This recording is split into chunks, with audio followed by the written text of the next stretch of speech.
आज हम लोग करेंगे question number,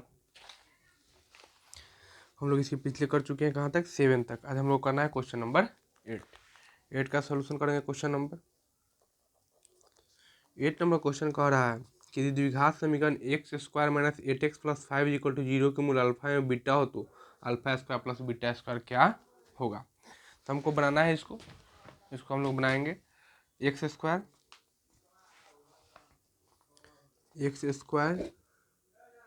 minus 8x plus 5 equal to 0 के मूल जो आएगा इनका अल्फा एवं बीटा होगा। तो हमको निकालना है कि अल्फा एवं बीटा का मान क्या होगा।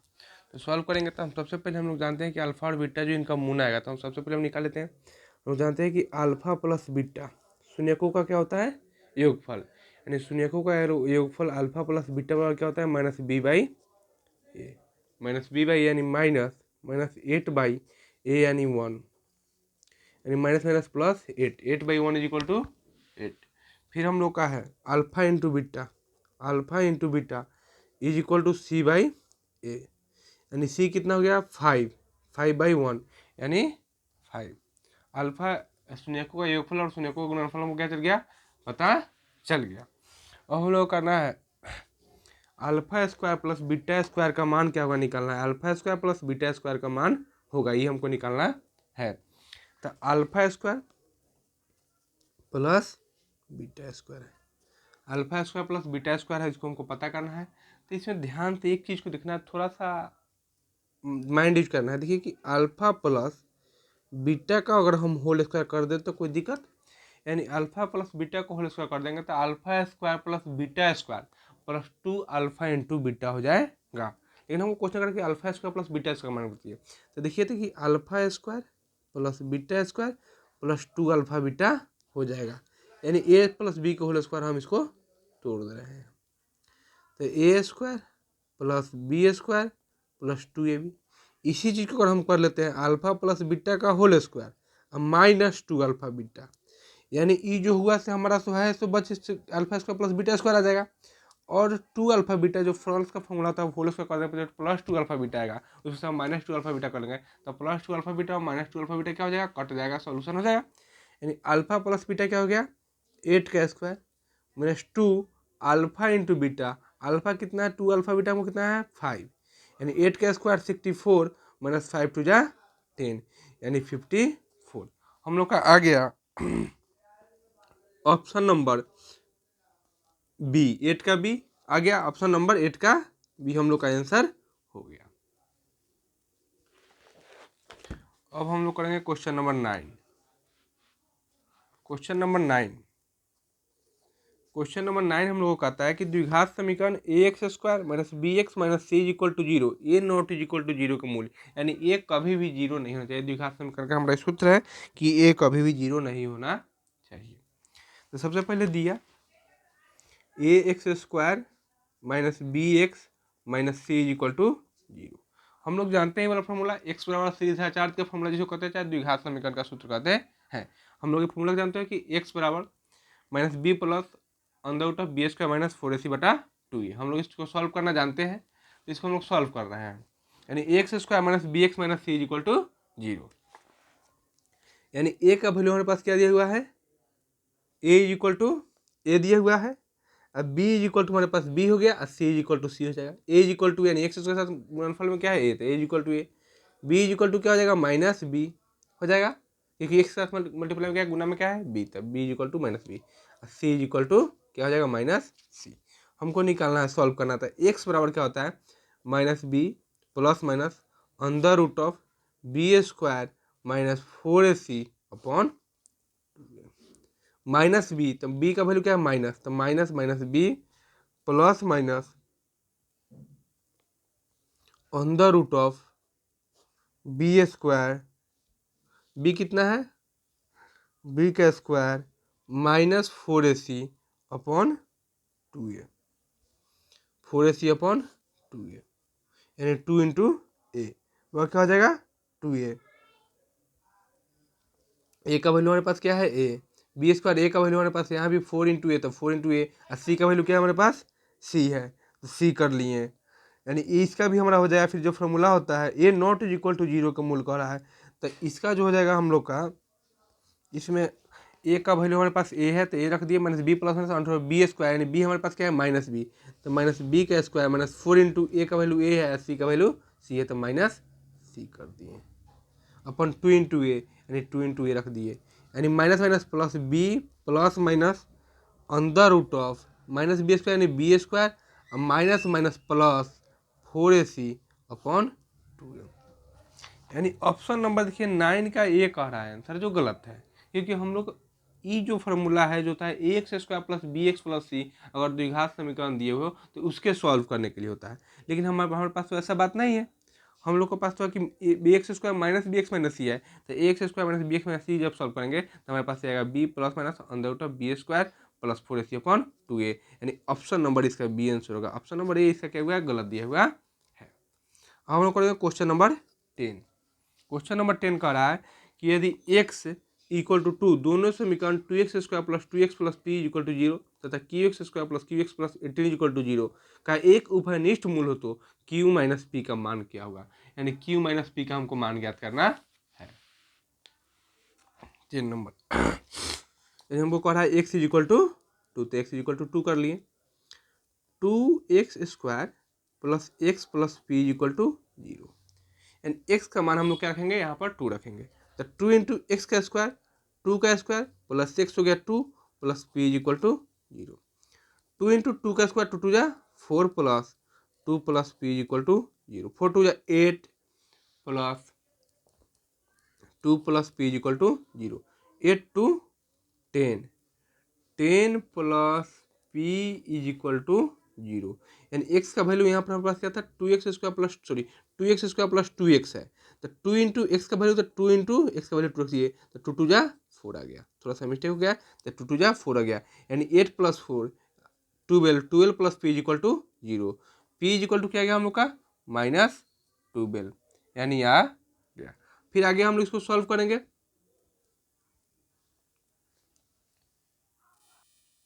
फिर जब हम लोग का p का मान पता चल गया तो हम लोग अब क्या करेंगे q का मान निकालेंगे, फिर q में क्या x इज इक्वल टू क्या रखेंगे 2 रखेंगे, q का मान हम लोग निकालेंगे।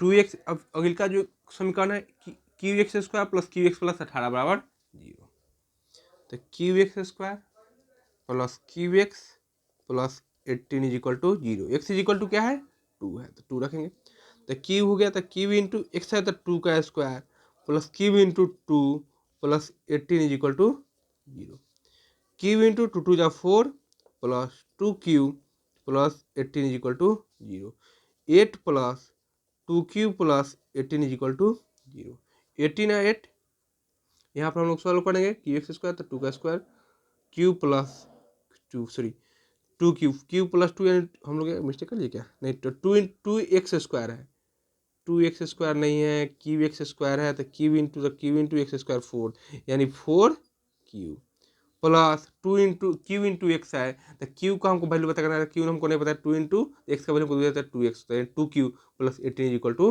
0, यानी 6 क्यू प्लस में 18 है, किस में गया माइनस में 18, यानी q is equal to minus 18 upon 6 3 जा 18, यानी क्यू इज इक्वल टू क्या गया हमको माइनस 3। क्वेश्चन कर रहा है कि हमको पता करना है कि क्यू माइनस पी का मान क्या होगा, तो क्यू माइनस पी का हमको मान पता करना है, तो क्यू माइनस पी, तो क्यू हमारे पास क्या है, क्यू का मान हमारे पास आएगा -3, अब पी का मान क्या आ गया 12 -12, यानी -12 -3 माइनस माइनस प्लस 12, यानी क्या हो जाएगा 9 3 12, 9 आ गया आंसर। देखिए हमारा क्या होगा, प्लस में जो बड़ा रहता है उसी का साइन लिखते हैं, तो 9 आया तो 9 का साइन हम लोग लिखेंगे, तो ऑप्शन नंबर हम लोग का जो हो जाएगा 10 का सी, इसका आंसर सही हो जाए। हम लोग का क्वेश्चन नंबर 11 करना है। क्वेश्चन नंबर 11 कहता है कि घनाभ के 3 संलग्न फलकों का क्षेत्रफल ए बी सी है तो घनाभ का आयतन ज्ञात कीजिए, यानी घनाभ के 3 गो संलग्न फलक है जिनका क्षेत्रफल क्या दिया गया है ए बी सी, तो हम क्या करते हैं इसको एक्स वाई जेड मान लेते हैं, निकालना है तो हम लोग क्या करते हैं, घनाभ के जो फलक है, यानी फलक मतलब क्या होते हैं, लंबाई चौड़ाई ऊंचाई। तो घनाभ का जो क्षेत्रफल हम लोग क्या करते हैं, XYZ मान लेते हैं। तो सबसे पहले तो घनाभ का क्षेत्रफल लिख देते हैं। घनाभ का क्षेत्रफल कह रहा है कि क्षेत्रफल की बात कर रहा है तो हम लोग 3 संलग्न, तो घनाभ का क्षेत्रफल लिख देते हैं x = XYZ लिख लिए। अब हमारा जो क्वेश्चन करा है उसके अनुसार से हम लोग काम करते हैं। तो प्रश्न के अनुसार या प्रश्न से, यानी XY जो है हमारा 3 गो संलग्न फलक है, तो घनाभ का 3 संलग्न फलक का क्षेत्रफल, तो हम लोग जानते हैं कि लंबाई गुने चौड़ाई, जो चौड़ाई गुने ऊंचाई जोड़ ऊंचाई गुने लंबाई, ऐसा करते हैं हम लोग, सॉल्व करते हैं। तो हम लोग इसको सॉल्व कर लेते हैं। XY का जो है सो मान क्या दिया हुआ है हमारे पास, x लंबाई गुने चौड़ाई, यानी x × y का मान हमारे पास क्या दिया हुआ है a। फिर YZ यानी चौड़ाई गुने ऊंचाई का मान, चौड़ाई गुने ऊंचाई का मान क्या दिया हुआ है b। फिर क्या हो जाएगा ZH यानी हम जो हमारा Z का जो मान दिया गया है वो क्या हो जाएगा ZX, यानी x हमारा लंबाई है, इसका मान क्या दिया गया है हमारा c। ABC यानी तीनों का मान हम लोग लिख लिए। अब हम लोग करेंगे गुणनफल कर देते हैं, दोनों का सॉल्व कर लेते हैं। यानी गुणनफल कर लेते हैं, लंबाई गुने चौड़ाई, चौड़ाई गुने ऊंचाई, ऊंचाई गुने लंबाई। अब गुणनफल कर लेते हैं दोनों का, क्योंकि क्षेत्रफल की बात कर रहा है। तो गुणनफल बराबर क्या हो जाएगा, XY × YZ है तो YZ × ZX है तो ZX is equal to A × B × C, यानी XY हम लोग का हो गया, X है, Y है, Z है, तो XYZ लिख लिए। XYZ फिर आ गया तो इस टोटल का होल स्क्वायर कर लेते हैं, इक्वल टू ABC, यानी XYZ equal to √of ABC, यानी XYZ जो हम लोग निकाले से √of क्या आ गया ABC। अब हम लोग सेम वही काम करेंगे, हम लोग माने थे लंबाई को XYZ माने थे, तो XYZ का मान समीकरण 1 में रख देंगे, यानी इसमें भर देने होंगे। XYZ का मान रखने पर जो माने थे लंबाई चौड़ाई ऊंचाई को, हम लोग इसका मान रख दे हैं। तो XYZ का मान रखने पर हमें क्या प्राप्त हो रहा है कि घनाभ का जो क्षेत्रफल है, हम लोग को घनाभ का क्षेत्रफल जो है सो क्या है √of ABC, यानी घनाभ का क्षेत्रफल हम लोग क्या आ गया √of ABC। फिर इससे आगे सॉल्व करते हैं। तो क्वेश्चन करा घनाभ का आयतन, तो घनाभ का आयतन हम लोग निकाल लेते हैं। तो घनाभ का आयतन, घनाभ का आयतन क्या कहता है, भुजा का क्यू, यानी जो हमारा क्षेत्रफल आया √ABC, यानी ये हमारा क्या आया है क्षेत्रफल आया है। यानी जो हमारा जो क्षेत्रफल आया है ABC, उसको हम लोग क्या कर लेते हैं, इसका हमको क्या करना, आयतन ज्ञात करना है। तो घनाभ का आयतन होगा, तो घनाभ का आयतन होता है यानी भुजा का क्यू। चलिए, तो ये घनाभ का जो क्षेत्रफल था हमारे पास क्वेश्चन कर रहा था ABC, यानी हम लोग घनाभ का क्षेत्रफल ABC कर रहा था, हम लोग इसका क्या किए भुजा निकाल लेते हैं। तो लिख सकते हैं घनाभ का क्षेत्रफल को हटा देते हैं, भुजा लिख देते हैं।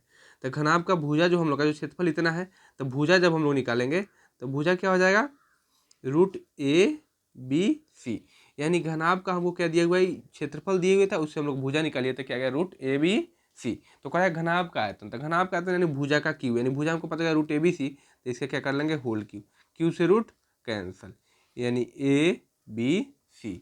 ऑप्शन नंबर ए हमारा क्या हो जाएगा आंसर हो जाएगा। क्वेश्चन कहते हैं घनाभ के 3 संलग्न फलकों का क्षेत्रफल, ध्यान सुनिएगा ABC है, यानी 3 को फलक जो क्षेत्रफल है उनका हमको ABC दिया हुआ है, यानी XY YZ और ZX, यानी लंबाई चौड़ाई, चौड़ाई गुने ऊंचाई और ऊंचाई गुने लंबाई का जो हमको क्षेत्रफल दिया हुआ है ABC दिया हुआ है। तो ABC को बराबर कर लिए हम लोग XY YZ और ZX के बराबर कर लिए, तो हमको XYZ का माना गया √ABC, यानी √ABC हमारी भुजा का मान आया।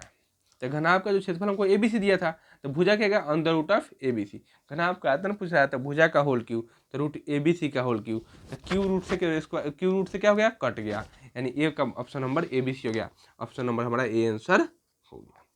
अब हम लोग क्वेश्चन नंबर करेंगे 12।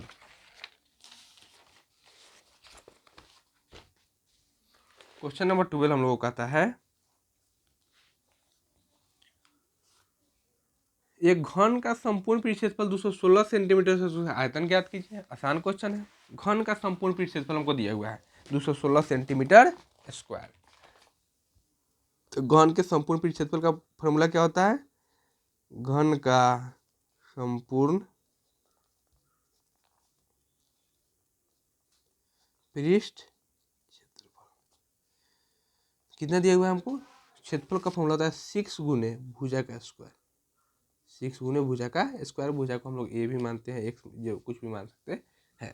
तो 6 गुने भुजा का स्क्वायर, घनाभ का संपूर्ण क्षेत्रफल दिया हमको 216 centimetre square is equal to 6 गुने भुजा का स्क्वायर, यानी 216 सेंटीमीटर स्क्वायर बटा 6 यानी 260 सेंटीमीटर स्क्वायर बटा 6 इज इक्वल टू भुजा का स्क्वायर, यानी 6 से ही कट जाएगा, 6 3 जाए 18 और 36 यानी 36 centimetre square is equal to भुजा का स्क्वायर, यानी 6 सेंटीमीटर का स्क्वायर इज इक्वल टू भुजा का स्क्वायर। स्क्वायर से स्क्वायर कट गया, भुजा बराबर क्या आ गया हम लोग का? 6 सेंटीमीटर आ गया। जब घनाभ का संपूर्ण पृष्ठ क्षेत्रफल दिया था तो हम लोग भुजा निकालिए। जब भुजा पता चल गया तो घनाभ का हम लोग क्या कर सकते हैं? सॉरी, घन का आयतन हम लोग निकाल लेंगे। तो घन का आयतन बराबर भुजा का क्यू। घन का आयतन क्या हो जाएगा? घन का आयतन बराबर भुजा का क्यू, यानी 6 सेंटीमीटर का होल क्यू, यानी 6 centimetre into 6 centimetre into 6 centimetre, यानी 216 सेंटीमीटर का होल क्यू। इसका आंसर हो जाएगा, यानी ऑप्शन नंबर देखिए हम लोग, ऑप्शन नंबर 12 का डी हमारा क्या हो जाएगा? इसका आंसर हो जाएगा 216 सेंटीमीटर क्यूब। हम लोग क्वेश्चन नंबर 13 पढ़ लेते हैं। दो घनों के आयतनों का अनुपात 1:64 है, तो उनके संपूर्ण पृष्ठ क्षेत्रफल का अनुपात, यानी 1:64 है दो घन का आयतन, तो हमको संपूर्ण पृष्ठ क्षेत्रफल का अनुपात पता करना है। तो हम लोग जानते हैं कि घन का आयतन क्या होता है? भुजा का क्यू होते हैं। तो हम लोग सीधे लिख लेते हैं कि घन का आयतन बराबर भुजा का क्यू। हम लोग चलिए सॉल्व कर लेते हैं इसको। क्वेश्चन नंबर है 13। दो घनों को आयतनों का अनुपात दिया है, 1:64 हमको दिया हुआ है। तो पहले घन को अगर हम चाहे तो मान सकते हैं, क्योंकि ए का घन का आयतन क्या होता है? भुजा का क्यू, यानी भुजा को एक तो हम लोग ए मान लेते हैं, दूसरी भुजा को हम लोग ए मान लेंगे। सॉल्व करेंगे तो भुजा का क्यू ही आएगा। तो हम लोग चाहे तो इसको शॉर्ट फॉर्म में, क्या कि नॉर्मल क्वेश्चन है, एमसीक्यू का क्वेश्चन है, तो हम लोग इसको नॉर्मल तरीके से सॉल्व कर लेते हैं। पहले घन का आयतन, पहले घन का आयतन बटा दूसरे घन का आयतन, पहले घन का आयतन बटा दूसरे घन का आयतन। तो पहले घन का आयतन क्या है? 1, दूसरे घन का आयतन है 64, हो गया। तो पहले घन का आयतन होता है भुजा का क्यू बटा दूसरे घन का भी आयतन क्या होगा? भुजा का क्यू इक्वल टू 1/64, यानी भुजा का क्यू बटा भुजा का क्यू। चाहे तो सबका हम लोग होल क्यू कर ले, दोनों का कोई दिक्कत नहीं। तो 1/, ये हम 4 चौका 16 चौका 64, यानी 4 का क्यू, यानी भुजा का क्यू बटा भुजा का क्यू इज इक्वल टू 1/4 का होल क्यू। क्यू से क्यू कट गया, यानी हमको जो भुजा जो आ गया, हम लोग चाहे तो हम लोग लिख सकते हैं एक भुजा, चाहे दोनों का लिख सकते हैं। यानी भुजा हमको एक का गया 1, एक का गया 4। तो हम लोग को संपूर्ण पृष्ठ क्षेत्रफल का अनुपात होगा। तो भुजा तो हमको पता हो गया, तो संपूर्ण पृष्ठ क्षेत्रफल का अनुपात पूछ रहा है, तो दोनों का संपूर्ण पृष्ठ क्षेत्रफल क्या होगा? बराबर होगा। तो घन का संपूर्ण पृष्ठ क्षेत्रफल बटा घन का संपूर्ण पृष्ठ क्षेत्रफल, पहले घन लिख देते हैं, पहले घन का संपूर्ण पृष्ठ क्षेत्रफल, पहले घन का संपूर्ण पृष्ठ क्षेत्रफल बटा दूसरे घन का संपूर्ण पृष्ठ क्षेत्रफल, दूसरे घन का संपूर्ण पृष्ठ क्षेत्रफल, पहले घन का संपूर्ण पृष्ठ क्षेत्रफल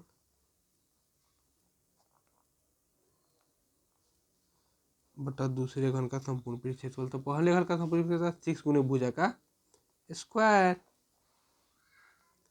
फिर यहाँ भी और दूसरे का 6 गुने भुजा का स्क्वायर, क्योंकि सूत्र तो सबके लिए क्या है?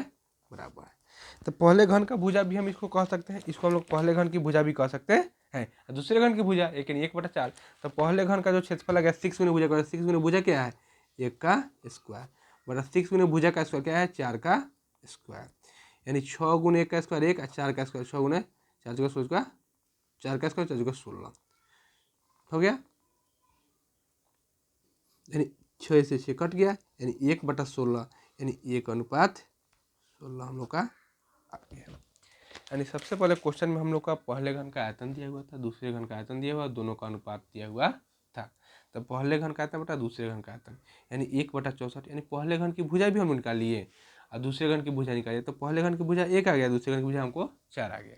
तो फिर इसी तरह से हमको अनुपात पूछा है, तो पहले घन का संपूर्ण पृष्ठ क्षेत्रफल बटा दूसरे घन का संपूर्ण पृष्ठ क्षेत्रफल। तो 6 गुने भुजा का स्क्वायर बटा 6 गुने भुजा का स्क्वायर, यानी 6 गुने 1 का स्क्वायर गुने 6 गुने 1 का 4 का स्क्वायर, यानी इसको सॉल्व कर लिए, यानी 1:16 हम लोग का क्या आ गया, आंसर आ गया। अब हम लोग क्वेश्चन नंबर 14 कर लेते हैं। सेम इसी प्रकार से क्वेश्चन है, दो वृत्तीय बेलन, अब बेलन की बात कर रहा है, दो वृत्तीय बेलन जिसका आयतन समान है, ऊंचाई अनुपात इतना हो तो उनके त्रिज्याओं का अनुपात ज्ञात कीजिए। तो त्रिज्याओं का अनुपात, तो बेलन का आयतन क्या होता है, बेलन का हमको दो वृत्तीय बेलन का जिसका आयतन समान है, यानी दो को जो वृत्तीय बेलन दिया गया है उसका हम लोग के पास आयतन क्या है, समान है। तो बेलन का आयतन कहता है πr²h। ऊंचाई के केवल रेशियो दिया हुआ है, ऊंचाई का अनुपात 1:2 है। तो हम लोग एक में 1 रखेंगे, एक में पहले बेलन का ऊंचाई लिख लेते हैं 1, दूसरे बेलन का ऊंचाई लिखते हैं 1, अनुपात में दिया है तो हम लोग x मान लेते हैं। तो हम लोग सीधे लिख देते हैं ऊंचाई बराबर ए का ऊंचाई लिख देते हैं h1, यानी h1 क्या हो गया हमारे पास 1 हो गया, और ए क्या हो गया h2, ए क्या हो गया 2 हो गया। तो हमसे क्वेश्चन कह रहा है कि दो आयतन समान ऊंचाइयों का अनुपात दिया है तो उसके त्रिज्याओं का अनुपात निकालना है। त्रिज्या निकाल लेंगे, कोई बड़ी बात नहीं है। तो पहले बेलन का आयतन बराबर दूसरे बेलन का आयतन, पहले बेलन का आयतन बराबर दूसरे बेलन का आयतन, पहले बेलन का आयतन बराबर दूसरे बेलन का आयतन। तो पहले का बेलन का सूत्र होता है πr²h, दूसरे बेलन का हो गया πr²h। तो पहले बेलन का आयतन तो पाई हो गया, आर का वैल्यू नहीं पता है तो हमको त्रिज्याओं पूछाते हो कि r1 मान लेते हैं, r1 का स्क्वायर h दिया हुआ हमको, पहले का 1 मान लिए तो 1 कर लेते हैं, दूसरे का पाई r2 का स्क्वायर इंटू h हमको पता है 2 तो 2 कर लिए। पाई से पाई हमारा क्या हो जाएगा, कैंसिल हो जाएगा। हम लोग चाहे तो r1 का स्क्वायर नीचे आ जाएगा, तो r2 का स्क्वायर इज इक्वल टू 2 है, नीचे चल जाएगा तो 1 हो जाएगा, तो 2/1 इसका स्क्वायर है यानी रूट हो जाएगा, यानी r1 क्या हो जाएगा अंदर रूट, इसका स्क्वायर क्या हो जाएगा इस प्रकार के रूट हो गया, इसका भी स्क्वायर इस प्रकार के क्या हो गया रूट हो गया, यानी लेकिन 1 का है तो 1 का रूट हो गया, कट जाता है, इसका कैंसिल जाता है। तो r1/r2 इज इक्वल टू √2/1 यानी √2:1 यानी √2:1, यानी ऑप्शन नंबर देखिए हम लोग का, ऑप्शन नंबर 14 का क्या हो गया √2:1, यानी ऑप्शन नंबर बी हम लोग का सही हो गया। चलिए यहाँ तक हम लोग आज सॉल्व कर लिए, फिर आगे का क्वेश्चन सॉल्व करेंगे। कल क्वेश्चन से हम लोग 15 नंबर क्वेश्चन से सॉल्व करेंगे। आप लोगों को वीडियो अच्छा लगता हो तो लाइक कीजिएगा, कमेंट कीजिएगा, दोस्तों में शेयर कीजिएगा। इसमें क्लास 6 से लेकर के क्लास 10th तक का पूरे मैथ का सॉल्यूशन करके वीडियो अपलोड कर देंगे, ताकि इंग्लिश मीडियम से लेकर के हिंदी मीडियम तक का, और संस्कृत का वही पढ़ाएंगे जो आता है, संस्कृत में वही चीज़ पढ़ाएंगे जो एग्जाम में पूर्ण रूपेण आता है। पढ़िएगा आपको खुद आ जाएगा। इसके लिए जब हम लोग संस्कृत का वीडियो अपलोड करेंगे, इसलिए आप लोग चैनल को पहले से लाइक करके सब्सक्राइब करके कमेंट करके रखिएगा। जैसे ही हम वीडियो अपलोड करेंगे तो आपको क्या हो जाएगा पता चल जाएगा, और उस वीडियो को आप देखिएगा, एकदम देखिएगा, जब हम पढ़ा देंगे उसके बाद एकदम सेट मारिएगा, प्रीवियस पेपर यानी क्वेश्चन बैंक बनाइएगा, सेम वही चीज़ रहेगा। अगर आपको वीडियो अच्छा लगता होगा तो इसको लाइक सब्सक्राइब शेयर कमेंट कीजिए और पढ़िए, आगे और भी सॉल्व करेंगे। Thank you.